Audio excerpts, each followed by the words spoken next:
యాదేవి సర్వభూతేషు విద్యారూపేణ సంస్థిత నమస్తత్యే నమో నమః అంటూ భక్తజన నీరాజనాల నడుమ శుక్రవారం వసంత పంచమి సందర్భంగా భక్తులు విశేష పూజలు నిర్వహించారు. ముఖ్యంగా కొర్రేముల గ్రామ పరిధిలోని శ్రీ బాలాజీ కార్యసిద్ధి ఆంజనేయ స్వామి దేవాలయంలో ప్రధాన అర్చకులు శ్రీ గోపీకృష్ణ ఆధ్వర్యంలో జగదాంబ అనుగ్రహ ప్రీతధ్యం మహాచండీ హోమం నిర్వహించారు.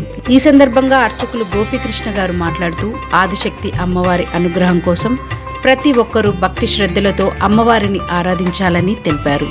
వసంత పంచమి రోజు సరస్వతి అమ్మవారికి విశేషమైన రోజని, ఈ రోజు అమ్మవారిని ఆరాధిస్తే సకల విద్యాబుద్ధులు సిద్ధిస్తాయని ఆయన వివరించారు. ఈ కార్యక్రమంలో ఆలయ నిర్వాహకులు ప్రవీణ్చారి, రమేష్, మహేష్లతో పాటు పెద్ద సంఖ్యలో మహిళలు పాల్గొని పూజా కార్యక్రమాలు నిర్వహించారు.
వేదస్మిన్నంతరే భోగా వినాశాయ సురద్దిశా అవాయామ సింహా నామదిగే దేవరాన్నిక